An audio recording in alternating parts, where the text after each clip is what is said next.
My name is Christian, and today I'm going to be walking you through my main guitar rig. That is my primary guitar, main set of pedals, and my main guitar amp. Starting at the top, this is a Gretsch Brian Setzer Nashville guitar. What makes it the right guitar for me is first and foremost, it's a big ol' 16-inch hollow body.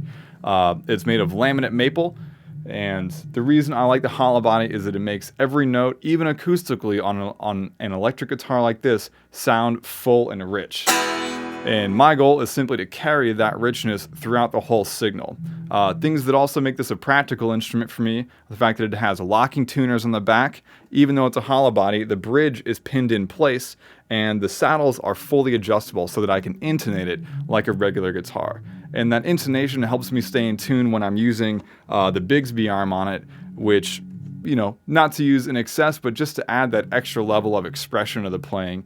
Which is really what this whole guitar is about for me. It's just simply allowing me to express anything I want through the instrument with a big tone and maybe a little bit of fun with the tremolo arm.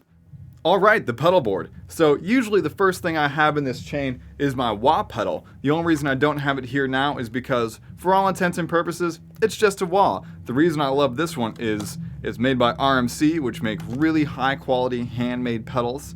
And this one has an extra graphic EQ on the front, so that when I engage this little button, the graphic EQ comes into play. I have tons of 15 dB of boost on each of these frequencies, and I like to have it set at just a really nasty solo tone. When the EQ is disengaged, it sounds like a standard Dunlop Crybaby, and that's why I don't have it here, because most of the time I just use it as a wah. Next in the signal chain is this Electro-Harmonix Micro Qtron. This is an envelope filter pedal, which just helps my single line sound really funky.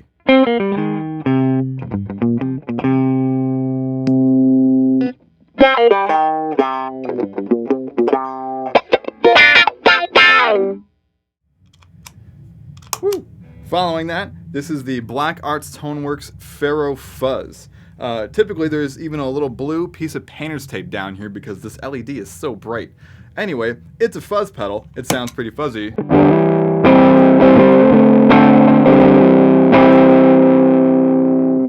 What makes this one special to me is that it has a special switch where you can disengage either the silicone or germanium diodes,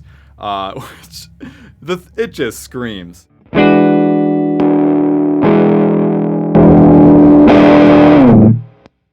You probably won't be able to hear exactly how loud that was because the mic clipped. Anyway, the next pedal is a good old sturdy Boss 500L volume pedal. The reason I like it is because it has minimum volume, which means that I can use it as a channel switch if I happen to be using an amp that has no master volume. And it also has this tuner out function, which my tuner is connected to, so that this tuner, which is using this cheap old cable, is not in the signal at all. I can turn the volume all the way down, still have my tuner engaged, and it preserves the rest of my signal, just by having not another pedal in it, which always helps, especially when all the rest of my cables are nice Mogami cables. I really like to have my signal preserved. Next in the actual signal chain is my favorite delay in the world, this Electro-Harmonix Memory Boy Deluxe. The reason I like it, plain and simple, is that it's an analog tap tempo delay, and as a bonus you get to choose between the subdivisions on it. Right now, just set to regular eighth notes. You can tap in whatever you need, and it delays.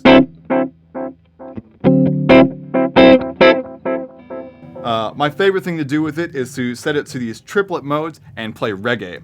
Cha, cha, cha, cha, cha, cha.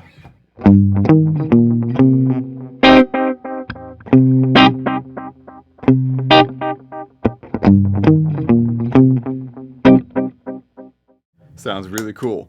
The other thing I have on here is a second delay. Now the difference between this and the first one, not only the size, but this is a digital delay. That allows me to set it at either a very long delay or a very short delay. This is good, you know, for just a quick, easy slapback delay if I want. Or if I set it to the long delay and use it in conjunction with my analog delay, I can get these really cool Eric Johnson-like singing lead tones.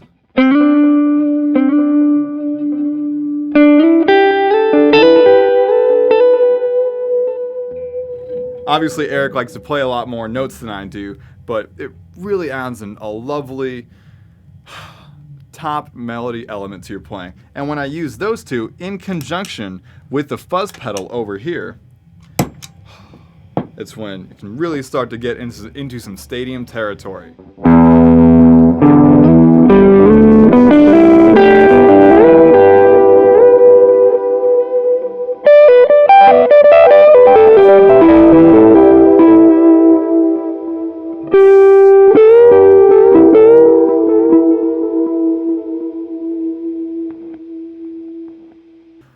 Alright, so the amp. This is a Mesa Boogie Lone Star, the 100-watt version with both speakers.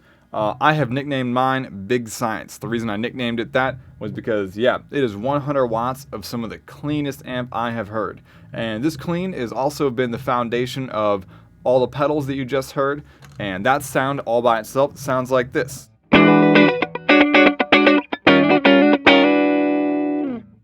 The foundation of my tone really is a clean sound. That's why I have this amp. The clean, it's so clear and punchy to me, combined with this big old 16-inch hollow body, really gives me a lovely acoustic quality.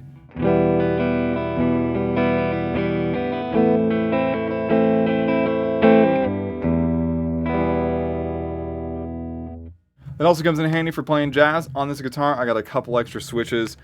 This is a nice, low pass filter, so I can get some cool jazz tones. And then a bigger low pass filter. But anyway, that's the clean sound.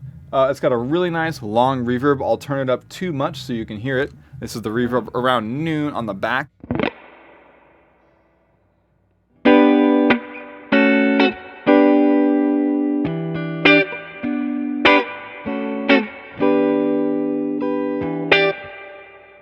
Really nice reverb, but I like to keep this channel pretty dry, and I like to keep channel 2 a little bit wetter with the reverb. Speaking of channel 2, going over there, and this channel, as you can see, I largely have set EQ-wise just like channel 1. The reason is I like my tone, and it seems to work through both of these, plus I'm essentially using this amp as 2 clean channels.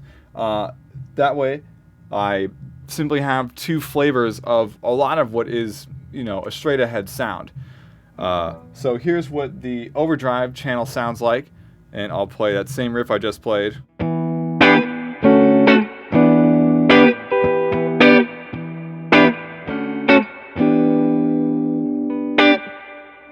So reverb still sounds good. There's still a lot of clarity to the tone, even though it's overdriven. I'm going to take out some of the reverb just so you can hear what the overdrive sounds like. I really like it for these, soulful, double stop type riffs.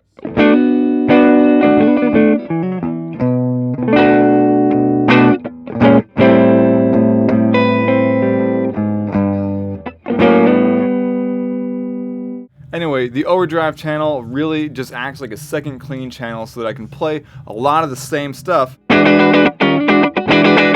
but it's just got a lot of extra grit to it and some more character, especially when I have the reverb on this channel turned up. It's a really nice contrast to the clean. So if I start playing clean and want to take it up a notch, I have that.